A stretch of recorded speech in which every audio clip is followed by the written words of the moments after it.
है कुदरत का अनमोल तोहफा, ये ममता का सागर, मोहब्बत का दरिया है। हर नस्ल हर देश पर कर्ज इसका बनाया गया, त्याग को फर्ज इसका।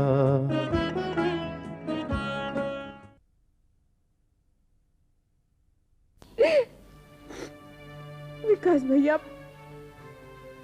मैं भी ऐसा सोचती थी, लेकिन आज मुझे लगने लगा है कि समाज के साथ साथ कानून भी हमारा मजाक उड़ा रहा है।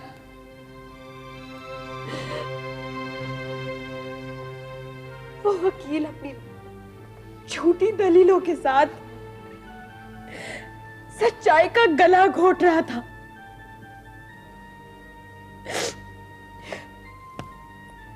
मैं झूठी साबित हुई, मुझ पर नम्रता और अधिकारी को झूठे केस में फंसाने का इल्जाम लगाया गया, लेकिन मुझे कोई गम नहीं था। लेकिन जिस तरह सभा को रुसवा किया गया, जिस तरह से उसे वो सब सुनना पड़ा, मुझे बर्दाश्त नहीं हुआ। आज मैंने पहली बार एक लड़की को भरी अदालत में बेइज्जत होते हुए देखा। सच कहते हैं कि कानून की आंखों पर पट्टी होती है, इसलिए वो देख नहीं पाता कि बेगुनाह कौन है और गुनहगार कौन।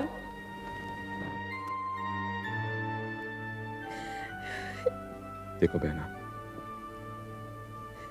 औरत का अपमान कोई नई बात नहीं है। फिर उस अदालत में तो सभा को सिर्फ जलील किया गया था। ऐसा भी तो हुआ है कि भरे दरबार में जालिमों ने औरत के कपड़े उतारने चाहे।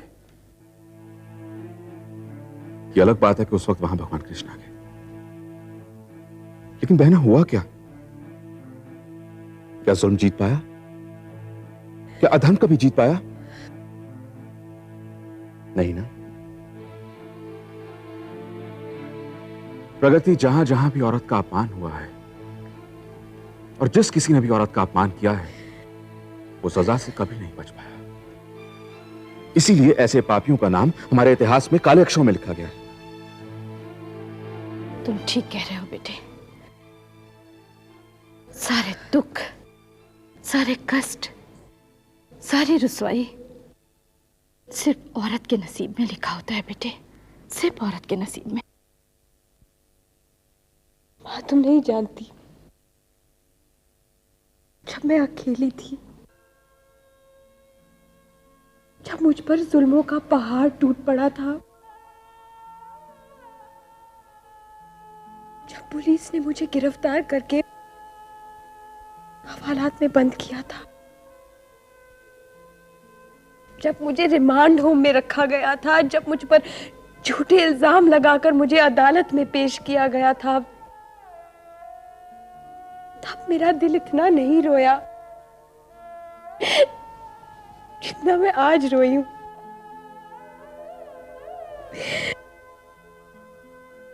मैं देख रही थी उस बदनसीब लड़की को, उसकी बेइज्जती को, उन बदकार चेहरों को जिन्होंने अपनी दौलत की ताकत के साथ उसकी गरीबी, उसकी मासूमियत को सबके सामने जलील किया।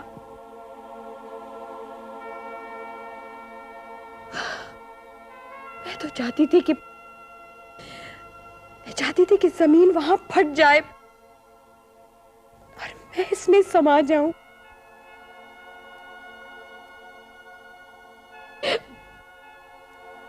मां, मैं हार गई हूं। अब मैं इस लड़ाई में अकेली रह गई हूं। मेरे सारे सहारे छूट गए। नहीं बेटी, इस जंग में तुम अकेली नहीं हो। इस जंग में हम सब तुम्हारे साथ हैं बेटे, हम सब। तुम ही बताओ बेटे, इस लड़ाई में शुरू से मैं तुम्हारे साथ नहीं रहा, राजेश तुम्हारे साथ नहीं था, तुम कब अकेली थी? हैं बेटे? हाँ, मगर आज की अदालत के फैसले ने हमारी उम्मीदें कम कर दी। बेटे, अदालत के आज के फैसले को सुनकर पहले मुझे भी अजीब सा लगा। आज की इस हार, आज के इस माहौल को देखकर मुझे अपने से ही वहशत सी होने लगी। बेटे, ये जंग अभी खत्म नहीं हुई है, ये जंग तो अब शुरू होगी, एक नए हौसले, एक नई उम्मीद के साथ। हमें उन सब गुनहगारों को सजा दिलवानी है जो आज की खुशी पर जश्न मना रहे होंगे। हाँ बेटे।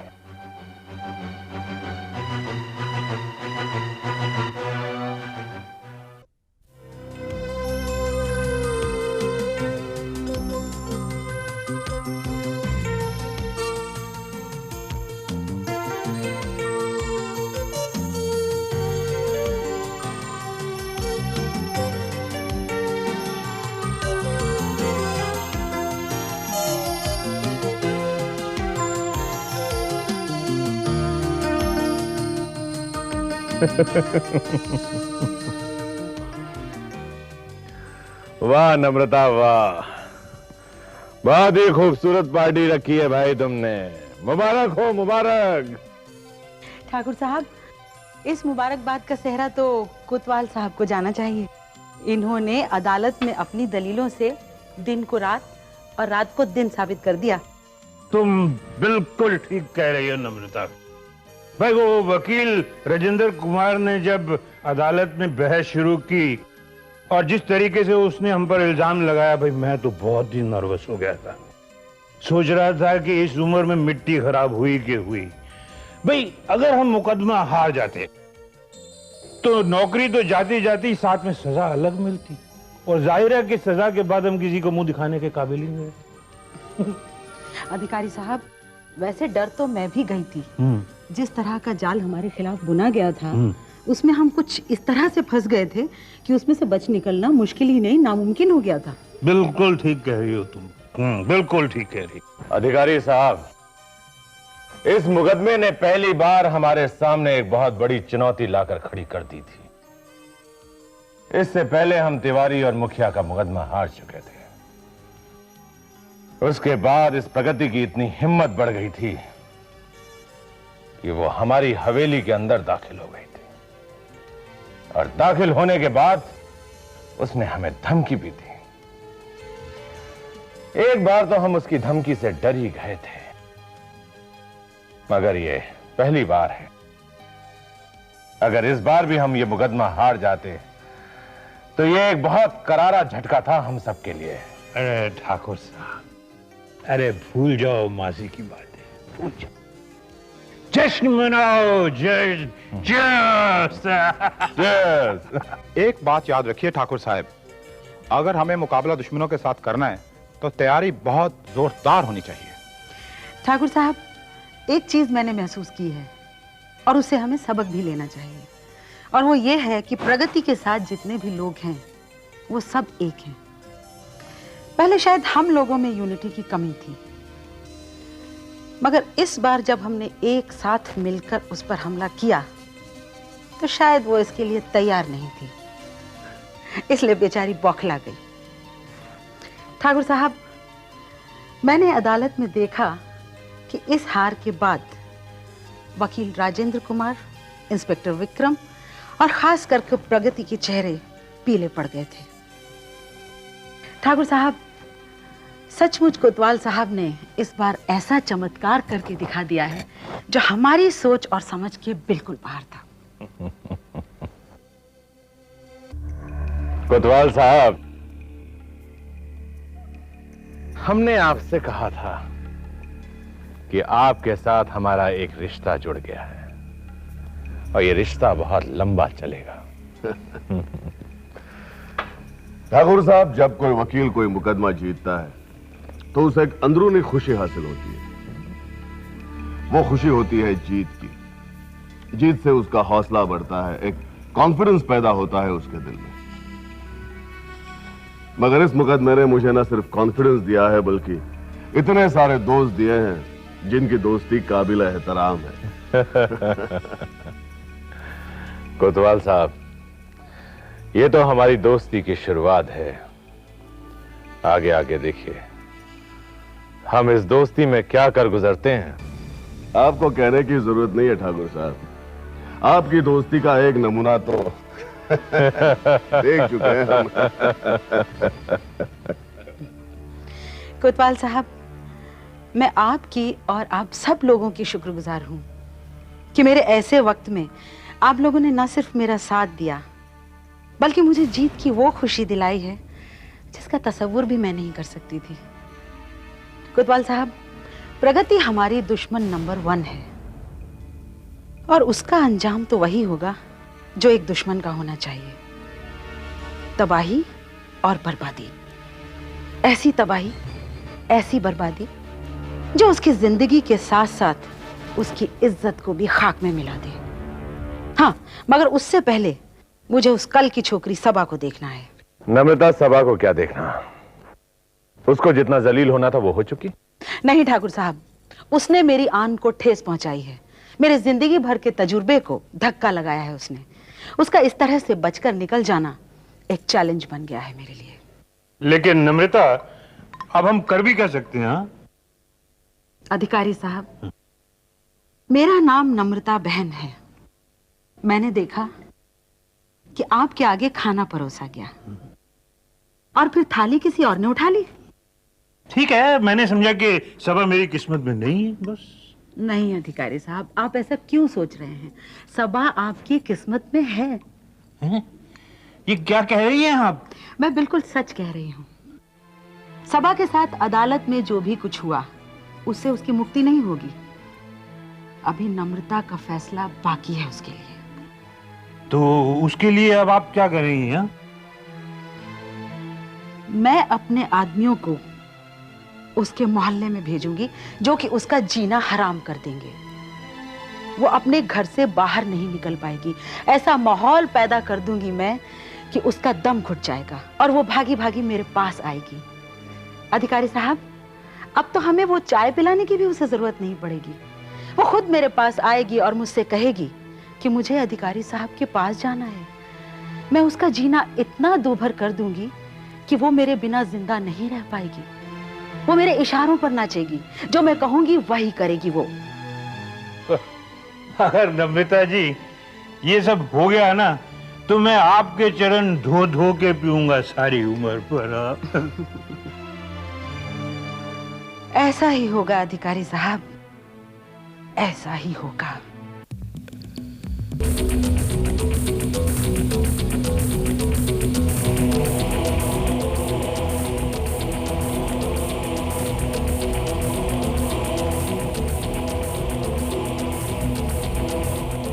हेलो मेरी बटरफ्लाई। अरे अपने को पता भी नहीं था कि अपने मोहल्ले में बेटी कौन रहती है।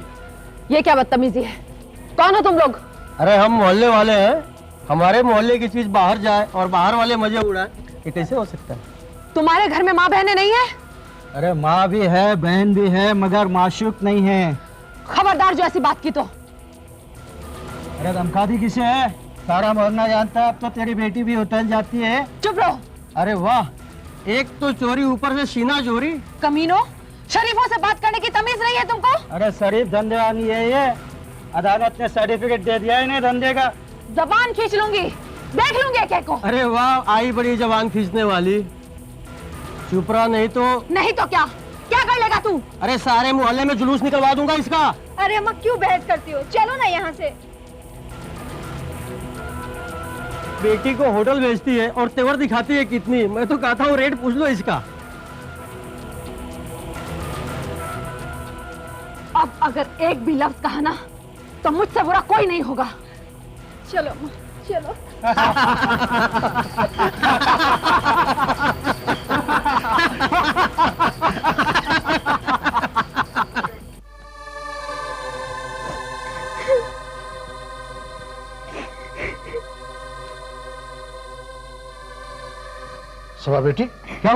क्या बात, ये रो क्यों रही है? सबा के अब्बा, लगता है कि अब ये रोना उम्र भर का हो गया है। मगर बात क्या है? अरे बात तो सारे मोहल्ले को पता हो गई है कि हम मुकदमा हार गए हैं और उस मुए वकील ने सबा को बदचलन साबित कर दिया है। सभी हम पर आवाजें कस रहे हैं। कैसी आवाजें कस रहे हैं? रहने दो अम्मी, कोई जरूरत नहीं किसी को बताने की। अरे मगर बताओ तो सही, कौन है वो लोग जो आवाजें कस रहे हैं? मैं नहीं जानती कि कौन है वो लड़के। मगर क्या कह रहे हैं? क्या नहीं कह रहे? सबा के अब्बा, अब हम इस मोहल्ले में नहीं रह सकते। अरे मोहल्ले वालों की ऐसी की तैसी, अभी देखता हूँ लोगों को। किस किस को देखोगे? किस किस का मुंह बंद करोगे तुम? अरे मुंह क्या, गला दबा दूंगा उन लोगों का। नहीं, तुम कहीं नहीं जाओगे। क्यों नहीं जाऊंगा? हाँ, मैं कहती हूँ कि तुम यहीं रहोगे। तो तू क्या चाहती है, मैं चूड़ियां पहनकर घर बैठूं? अम्मी, लगता है फिर कोई नई मुसीबत आने वाली है।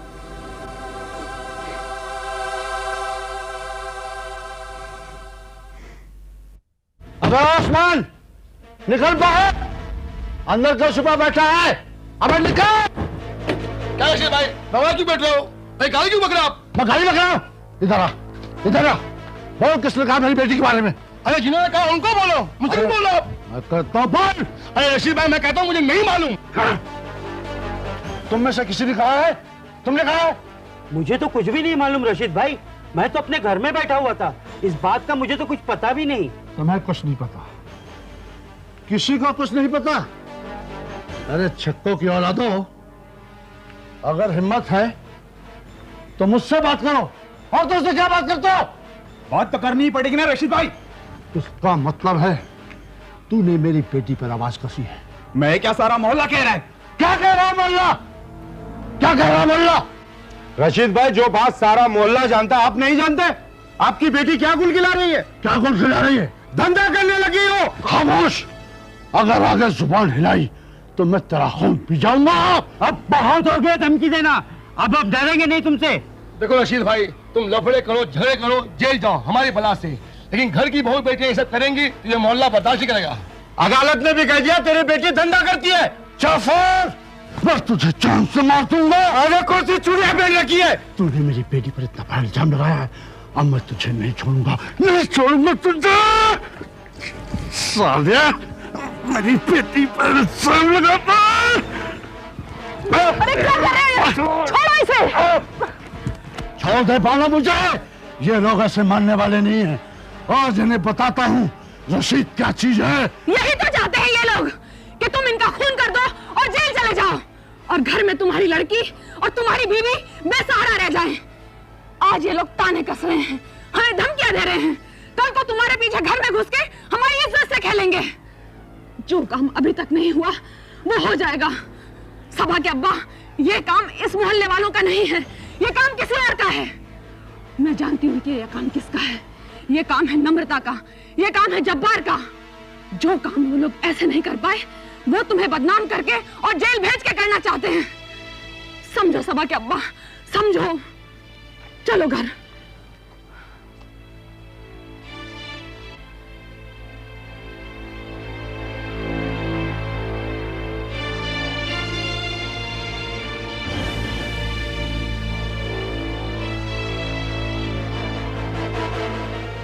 अब्बा, बेटी, एक जमाना था जब मैं घर से बाहर निकलता था तो मोहल्ले वालों की हिम्मत मेरे सामने आने की नहीं पड़ती थी, जुबान बंद हो जाती थी, सांप सूंघ जाता था। मगर आज मेरे सामने न जाने कैसी कैसी बातें करते हैं कि मेरा खून खौल जाता है। लगता है एक एक का खून कर दो, सारे मोहल्ले को आग लगा दो। हाँ, कर दीजिए सबका खून, लगा दीजिए इस मोहल्ले को आग, और जो काम बाकी बचा है ना जिंदगी में वो भी कर दीजिए। बेटी, तू नहीं समझती, ये दुनिया डरने वालों को और डराती है। नहीं अब्बा, ये दुनिया किसी को नहीं डराती, मगर लोग हमें इसलिए डरा रहे हैं क्योंकि आज हमारे दामन पर ऐसे दाग लग चुके हैं जिसने दुनिया वालों को हमारे खिलाफ कहने का मौका दे दिया है। सबा के अब्बा, वो लोग अपनी तरफ से कुछ नहीं कह रहे, उन्हें उकसाया गया है कहने के लिए। उन्हें किसी की शय है, मगर ये मौका कुछ कहने का नहीं है। अगर हम अभी उनसे उलझ गए ना तो कोई हमारी मदद को आगे नहीं आएगा, सब उन्हीं का साथ देंगे। तो हम क्या करें? कहा ना आपसे कि सब अल्लाह की मर्जी पर छोड़ दो।